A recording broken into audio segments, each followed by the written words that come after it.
তিতাবৰৰ মেলামাটি গাঁও পঞ্চায়ত সমবায় সমিতি লিমিটেডৰ বাৰ্ষিক সাধাৰণ সভা।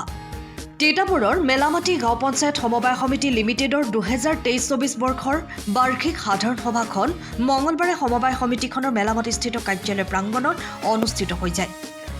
মেলামাটি গাঁও পঞ্চায়ত সমবায় সমিতি লিমিটেডৰ সভাপতি হেমকান্ত বৰাৰ সভাপতিত্বত আৰু সম্পাদক যজ্ঞেশ্বৰ শইকীয়াই উদ্দেশ্য ব্যাখ্যাৰ লগতে বিগত বছৰীয়া সাধাৰণ সভাৰ কাৰ্যবিৱৰণী পাঠ কৰে। অসম চৰকাৰৰ সমবায় বিভাগৰ তিতাবৰৰ জ্যেষ্ঠ পৰিদৰ্শক পৰাগজ্যোতি দত্ত আৰু যোৰহাট জিলা সমবায় সমিতিৰ জ্যেষ্ঠ পৰিদৰ্শক পুতুল শইকীয়াই বিশিষ্ট অতিথিৰূপে সমবায় সমিতিৰ বিভিন্ন কাৰ্যপন্থা সন্দৰ্ভত ভাষণ প্ৰদান কৰা সভাত সমবায় সমিতিখনৰ উপসভাপতি দিলীপ বৰা, সদস্যা অদিতি দাস প্ৰমুখ্যে সমূহ বিষয়ববীয়া, কৰ্মচাৰী বিজুমণি ভূঞাসহ এজেণ্ট আৰু জ্যেষ্ঠ নাগৰিক জিতেন ৰাজখোৱা, দুলাল শইকীয়াসহ কেইবা শতাধিক অংশীদাৰে অংশগ্ৰহণ কৰে।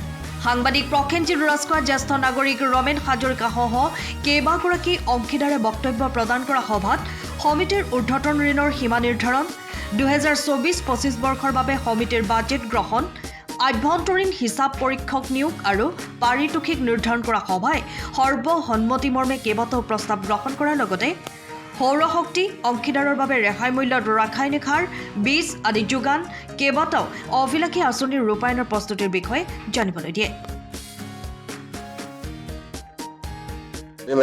মেলামাটি সমবায় সমিতি লিমিটেডৰ বাৰ্ষিক সাধাৰণ সভা আছিল। বাৰ্ষিক সাধাৰণ সভাত আমাৰ যোৱা 2023-24 বৰ্ষৰ বিত্তীয় সম্পৰ্কীয় সকলো আলোচনা কৰা হয়। আমাৰ সমিতিত যোৱা বছৰটোত আমি প্ৰায় 21 লাখ টকাৰ ব্যৱসায় কৰোঁ আৰু 21 লাখ টকাৰ ভিতৰত আমাৰ 10,10,000 টকা ব্যৱসায়িক লাভ হয় আৰু সকলো খৰচ বাদ দিয়াৰ পাছত আমাৰ 46,500 টকা প্ৰকৃত লাভ কৰিবলৈ আমি সক্ষম হওঁ। ইয়াৰ উপৰিও আমাৰ সমিতিখনে পৰৱৰ্তী বছৰত আগন্তুক বছৰটোৰ বাবে আমি 3খন অভিলাষী আঁচনি গ্ৰহণ কৰিছোঁ। প্ৰথম কথা হ'ল যে আমি আমাৰ সমিতিৰ এলেকাৰ কৃষকসকলৰ সুবিধাৰ কাৰণে আমি এখন ৰাসায়নিক সাৰৰ অনুজ্ঞাপত্ৰ ইতিমধ্যে চৰকাৰৰ পৰা লাভ কৰিছোঁ আৰু পৰৱৰ্তী বছৰটোত আমি আমাৰ সাৰৰ ব্যৱসায় কৰিবলৈ আমি আৰম্ভ কৰিম। ইয়াৰ উপৰি আমাৰ সমিতি এটা CSC চেণ্টাৰ ইতিমধ্যে খুলিম বুলি আমি ভাবিছোঁ।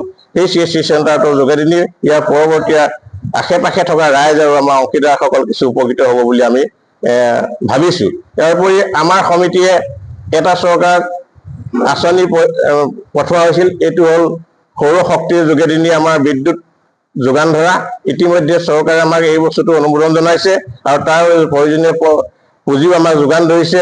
আমি অহা 24-25 বৰ্ষত বিত্তীয় বৰ্ষটোত এই আঁচনি আৰম্ভ কৰিম বুলি ভাবিছোঁ আৰু ইয়াৰ যোগেদি আমি আমাৰ সমীপত থকা 20 কিলোৱাট বিদ্যুৎ উৎপাদন কৰি প্ৰায় 20 ঘৰ মানুহক গ্ৰাহক হিচাপে যোগান ধৰিবলৈ আমি সিদ্ধান্ত গ্ৰহণ ইতিমধ্যে কৰিছোঁ আৰু আমাৰ এইখিনি যদি হয় নিশ্চয় আমাৰ সমিতিখনে ভৱিষ্যতে কিছু উন্নতি কৰিবলৈ সক্ষম হ'ব। সমিতি যোৰহাট ডিষ্ট্ৰিক্টৰ ভিতৰত এখন লেখত ল'বলগীয়া সমবায় সমিতি। আমাৰ সঞ্চালক মন্দিৰৰ সভাপতি হিচাপে দায়িত্ব লৈ আমি এই সমিতিখনৰ দ্বাৰাই সমবায়খন আগবঢ়াই নিয়াত আমি চেষ্টা চলাইছোঁ। গতিকে আমাৰ ৰাইজৰ সহযোগিতা আমি পাইছোঁ।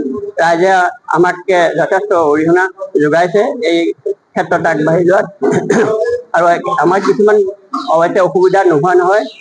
চৰকাৰে আমাক চাউল বিতৰণৰ ক্ষেত্ৰত যিখিনি আমাক পইচা দিব লাগিছিল সেইখিনি অৱশ্যে আমাক দিয়া নাই।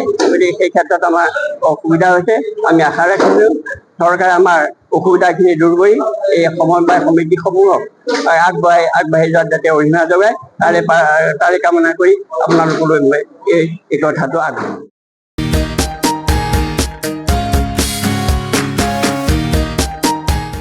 তিতাবৰৰ পৰা Prasenjit Rajkhowa report, time of Assam.